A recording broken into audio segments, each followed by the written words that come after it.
जय श्री हरे कृष्णा दोस्तों कैसे हो आप सब। स्वागत है आप सभी का। दोस्तों, आपने बहुत से लोगों को कहते हुए सुना होगा कि नियति में उसके ऐसे लिखा है, उसकी नियति में ऐसा लिखा है। नियति नियति नियति नियति कहना बहुत आसान है, लेकिन जिसके ऊपर बीतती है, जिसके दिल पर बीतती है, सिर्फ वही जानता है कि नियति क्या है। इन बातों को जब ही समझ पाता है। देखिए, ऐसा नहीं है कि किसी इंसान की जिंदगी में परेशानी नहीं आती है। हर इंसान की जिंदगी में उतार चढ़ाव आता ही है। देखिए दोस्तों, जैसे कि इंसान की जिंदगी चलती है वो इस तरीके से चलती है, बॉटम डाउन फिर अप जाती है, फिर बॉटम फिर डाउन फिर इस तरीके से अप जाती है। अब आप सोच रहे होंगे कि मैं इस तरीके से क्यों नहीं बना रहा, ये इतनी ऊपर कर दी। क्योंकि दोस्तों हमारी जिंदगी इसी तरीके से चलती है, फिर बॉटम फिर इस तरीके से जाती है, ऊपर को चढ़ती है। आपने देखा होगा कि जो परेशानी झेलता है ना, तो वो कुछ सीखने के लिए झेलता है। मान लीजिए किसी के जो डाउनफॉल आ चुका है लगभग 1 साल के लिए, 2 साल के लिए, है ना। बहुत से आपने देखे होंगे जो नौकरी के लिए परेशान हो रहे हैं, 2-2 3-3 साल से परेशान हो रहे हैं, नौकरी नहीं लग पा रही है। मतलब एक तरीके से उनका डाउनफॉल ही है ना। तो वो ही इन बातों को जानते हैं। तो उनके साथ में ऐसा होता है, जब मान लीजिए वो नीचे आ गए, ठीक है, यहाँ पर नीचे आ गए, तो वो नर्वस हो जाते हैं बहुत ज्यादा कि हम क्या करें। लेकिन वही डाउनफॉल उस व्यक्ति को ऊपर पहुंचाता है। देखिए दोस्तों, नियति नियति कहना आसान है, लेकिन नियति को कौन लोग समझते हैं? नियति को वही समझते हैं। मान लीजिए किसी व्यक्ति के साथ में एक छोटा मोटा उतार चढ़ाव आ रहा है। मान लीजिए किसी से थोड़ी सी बात हो गई, है ना, किसी से, मान लो बॉस से। मान लीजिए कोई बॉस है, ठीक है, ये मान लीजिए बॉस है। अब वो, ये जो है, अपने लेबर, यानी कि कोई नौकरी कर रहा है इनकी फैक्ट्री में या कंपनी में, ठीक है, तो इसको डांट मार रहे हैं, डांट मार रहे हैं, ठीक है, डांट मारते हैं, किसी काम के लिए मारते हैं, तो ये क्या होगा? ये तो कोई ज्यादा कोई ऐसी बात नहीं है। मतलब मान लीजिए ये नर्वस हो गए व्यक्ति के, हाँ भाई हमें जो बॉस ने डांट दिया, बस इतना ही तो है। अब वो क्या करेगा? घर जाएगा, घर जाने के बाद में अपनी वाइफ पर गुस्सा उतारेगा, ठीक है। मान लीजिए अब ये अपनी वाइफ से कुछ कहेगा, फिर वाइफ जो है वो बच्चों पर गुस्सा उतारेगी, है ना। मतलब यानी कि ये टेंशन ले रही है, बिना वजह के टेंशन। शुरू कहां से हुई? यहां से, भाई मालिक ने तो अपनी बात कही और वो तो शांत हो गया, लेकिन ये टेंशन घर ले आए, फिर अपनी बीवी को कुछ कहते हैं, फिर बीवी जो बच्चों पर गुस्सा उतारती है। तो ये क्या है? एक छोटा सा टेंशन। और टेंशन का मतलब ही होता है डाउनफॉल। देखिए, टेंशन तभी होती है जब थोड़ा सा डाउनफॉल सा आता है। यानी कि मान लीजिए बॉस ने कुछ कह दिया, तो वो दिल पर हर्ट करती है। वो ऐसा लगता है यार ऐसा क्यों कह दिया मुझे। फिर वो घर आकर कहता है। फिर आपने देखा होगा, मान लो कोई लड़ाई झगड़े हो जाते हैं, छोटा मोटा नुकसान हो जाता है ना।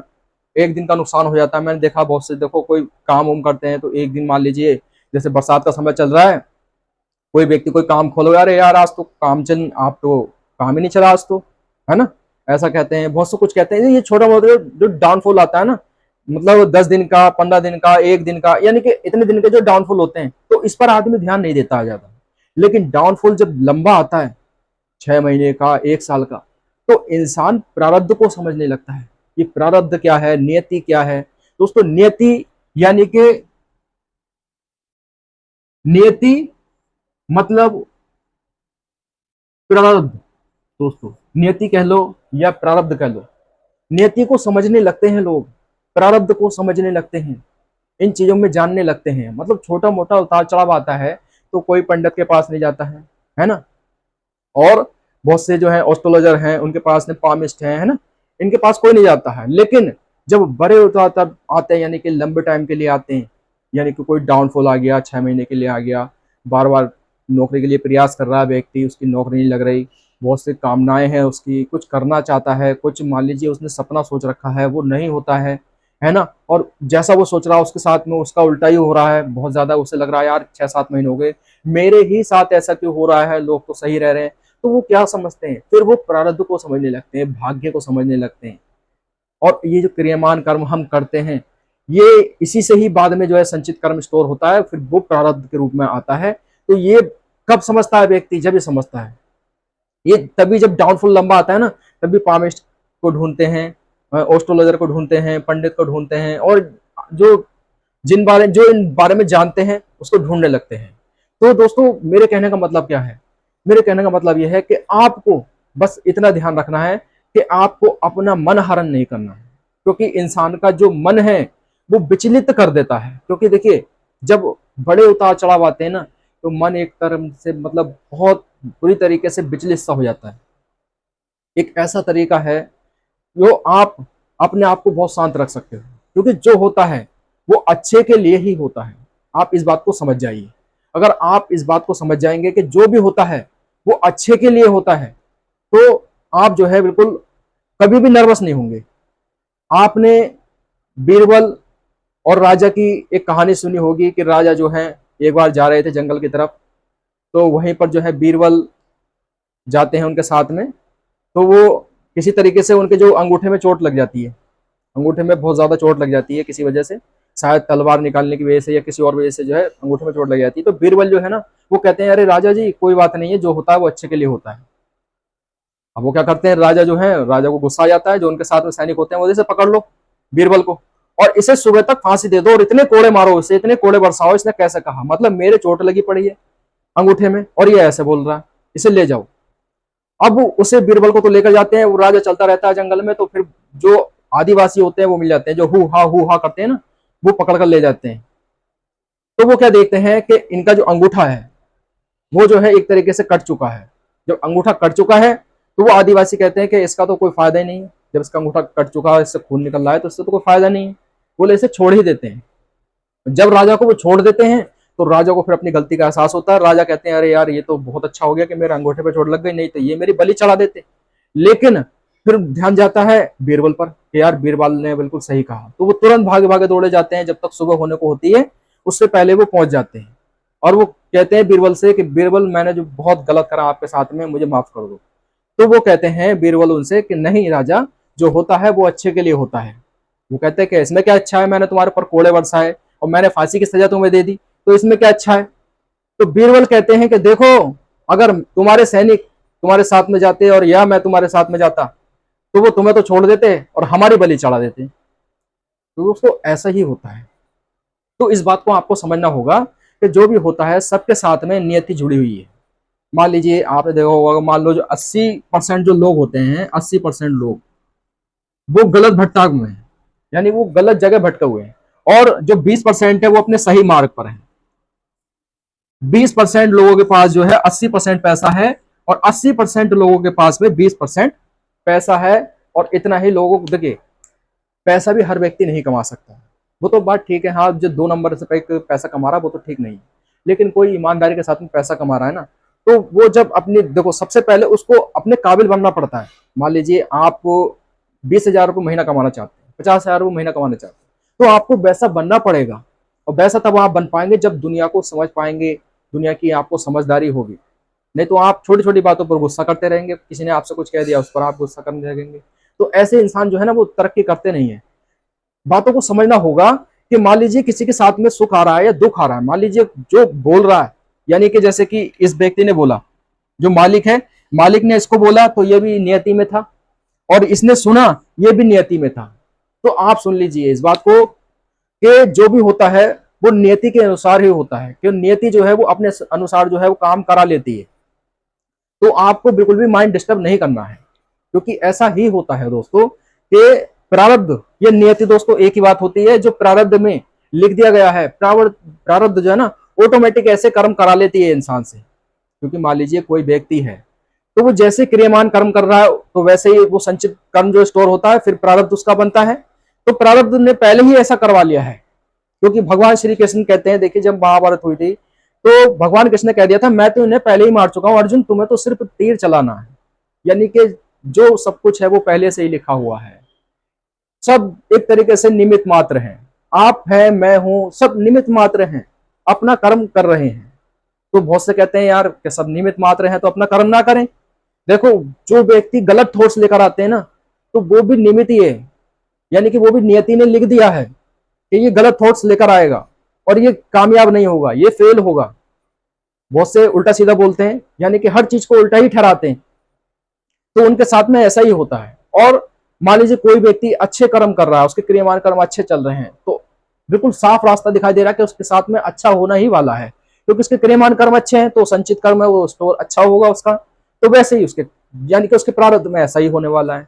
और वो किसी के साथ में देखो, सामने वाले को आप आसानी से देख सकते हो, कोई नशा कर रहा है ना, धूम्रपान कर रहा है, उल्टी संगत में पड़ रहा है, गलत संगत में पड़ रहा है, तो उसको तुम आप देख सकते हो, वो नहीं समझ पाएगा, लेकिन सामने वाला समझ जाएगा कि यार इसके साथ में गलत होने वाला है।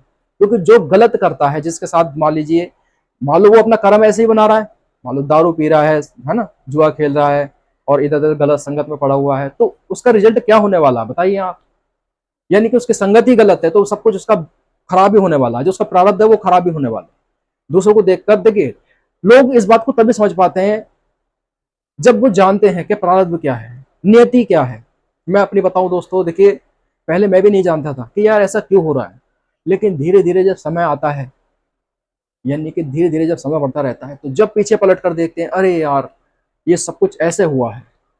जैसे दोस्तों, मैंने आपको ढेर सारे ऐसे उदाहरण बताए हैं। देखिए बहुत से व्यक्ति जैसे नौकरी के लिए अप्लाई कर रहे हैं, बार बार नौकरी के लिए अप्लाई कर रहे हैं, नौकरी उनकी नहीं लग पा रही है, फिर उसके बाद में क्या हो रहा है कि वो कोई अच्छा काम खड़ा कर लेते हैं, फिर वो मान लीजिए जब वो अच्छा पैसा कमा लेते हैं, तो फिर वो सोचते हैं कि यार मेरे साथ में अच्छा हुआ कि नौकरी मेरी नहीं लगी।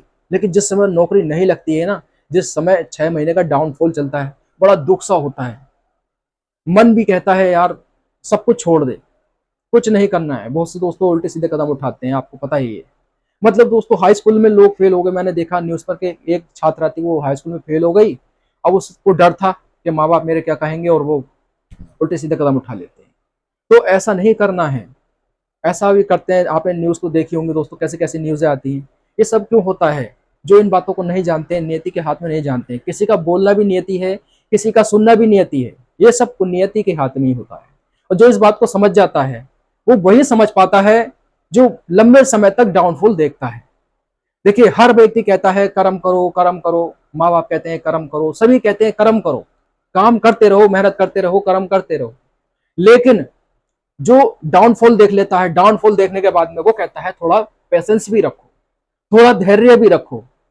तो वो क्यों कहता है? क्योंकि वो इन चीजों से गुजर चुका है, क्योंकि वो उस चीज से गुजरने के बाद में तरक्की कर चुका है। डाउनफॉल जब इंसान में आता है ना, तो वो सोचता है कि यार मैं आगे तरक्की कर नहीं पाऊंगा, लोग इतना आगे बढ़ रहे हैं, मैं अभी ऐसे ही हूँ, मुझे 6 महीने हो गए, 1 साल हो गए। और जब उसे बाद में पता लगता है अरे यार वो मेरा घर पर बैठना भी मेरी नियति था और मैं आज अच्छा काम कर रहा हूँ, तो ऐसा ही होता है। लोग नहीं जानते हैं भाग्य के बारे में, नियति के बारे में, प्रारब्ध यानी कि नियति के बारे में नहीं जानते हैं। वो धीरे धीरे समझते हैं इस बात को, जब भी समझते हैं जब उनकी जिंदगी में डाउनफॉल आता है।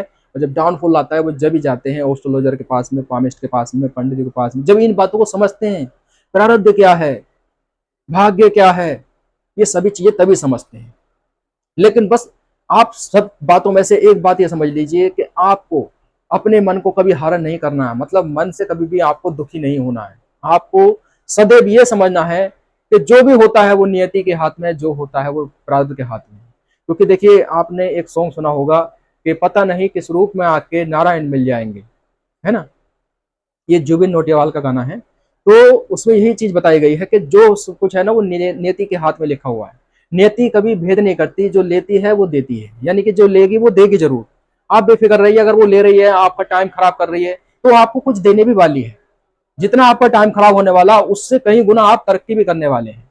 बस आपको जो है कभी भी उदास नहीं होना है, क्योंकि जब इंसान टेंशन लेने लगता है, उदास होने लगता है ना, तो कहीं ना कहीं वो जो निगेटिव विचार है वो उसके ऊपर हावी होने लगते हैं और वो और ज्यादा परेशान होने लगता है, और ज्यादा विपत्तियां उसे घेरने लगती है। लेकिन जो व्यक्ति समझ जाता है, मान लीजिए कोई डाउनफॉल से निकल कर आया, बाहर को परेशानी से, बीमारी से निकल कर आया है, तो वो धैर्य रखता है, धैर्य रखता है, तो वो धैर्य रखता है ना, तो वो आगे बढ़ने लगता है, क्योंकि वो इन बातों को जानता है, तो वो आगे बढ़ने लगता है। तो डाउनफॉल आते हैं उसकी जिंदगी में, लेकिन वो उससे सह जाता है, निकल जाता है आगे। लेकिन जो नहीं समझ पाता है तो और ज्यादा विपत्तियों में पड़ता रहता है, तो फिर और ज्यादा खराब हो जाता है मामला। तो बस इस चीजों को समझना चाहिए लोगों को। तो इतना ही आप समझ सकते हैं कि आपको सिर्फ इतना ही समझना होगा कि परेशानी आती जाती रहती है, सुख दुख आते जाते रहते हैं, सब नियति के हाथ में। तो इतना ही आपको समझना है, तो आप हमेशा खुश रहेंगे और आगे बढ़ते रहेंगे। बस आप क्या करेंगे, देखिए भगवान को मानते रहें, क्योंकि भगवान को मानेंगे तो कहीं ना कहीं हमारे बुरे कर्मों का फल जो मिलता है, तो वो कर्म भी कटते रहते हैं, जो हमारे पाप कर्म है ना वो कटते रहते हैं। जो यानी कि देखिए 100 धोखे से हुआ पाप होता है। पहले मान लीजिए दोस्तों, सतयुग में पहले क्या होता था, जब धोखे से हुए पाप होते थे ना, तो उसे तपस्या करनी पड़ती थी, लेकिन अब ऐसा कुछ भी नहीं है। आप जो भगवान का नाम ले लो, जिन्हें आप मानते हैं, भगवान कृष्ण हैं, राम जी हैं, जिन्हें भी आप मानते हो नाम ले लो उनका, तो सारे जो धोखे से किए पाप है सब कट जाते हैं। और जब आप पूजा पाठ करते हो, भगवान का नाम लेते हो ना, तो कहीं ना कहीं जो आपके किए गए पाप कर्म होते हैं या पिछले जन्म के जो पाप कर्म होते हैं वो सब कुछ दूर हो जाते हैं। यानी कि धीरे धीरे कट तो जाते हैं, वो कर्म तो अपना बदला लेते ही लेता है, लेकिन कहीं ना कहीं थोड़े बहुत कम हो जाते हैं।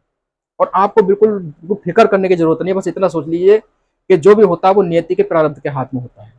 ठीक है, क्योंकि प्रारब्ध ऑटोमेटिक उससे ऐसे काम करा लेता है।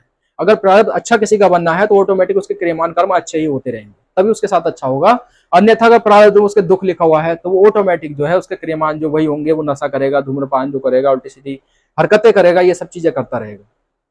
तो अगर आप अच्छा कर रहे हैं ना, आपके साथ में अच्छा हो रहा है, अभी जो परिस्थिति आपकी अच्छी चल रही है, आप अच्छे काम, चाहे परिस्थिति आपकी कैसे भी चल रही हो, लेकिन आपको अच्छे कर्म करने हैं। अच्छे कर्म अगर आप कर रहे हैं तो आप थैंक गॉड, थैंक यूनिवर्स कह सकते हैं, समझ लीजिए। और ये समझ जाइए कि प्रारब्ध क्या है, नियति क्या है, ये आपको समझना होगा कि सब नियति के हाथ में। बिल्कुल मान लीजिए कोई अत्याचार कर रहा है तो वो भी करना उसके हाथ में, जो सह रहा है वो भी नियति के हाथ में। यानी कि मान लीजिए जो 20% आदमी है जो तरक्की कर रहे हैं वो भी नियति से ही है, सबने नियति में उसमें लिखा हुआ है कि हाँ भी ये तरक्की करेगा। जो 80% जो भटक रहे हैं वो भी नियति के हाथ में है। अब ऐसा नहीं वो नियति से बाहर है, वो कुंडली से बाहर है, नहीं, वो भी नियति के हाथ में। तो इस चीज को आपको समझना होगा। तो आप जो है बिल्कुल शांत मन से धैर्य रखेंगे अगर इन बातों को आप समझ जाएंगे। तो वीडियो अच्छी लगी हो वीडियो को लाइक कर देना। मिलूंगा आपसे अगली वीडियो में, जब तक के लिए जय हिंद, जय भारत।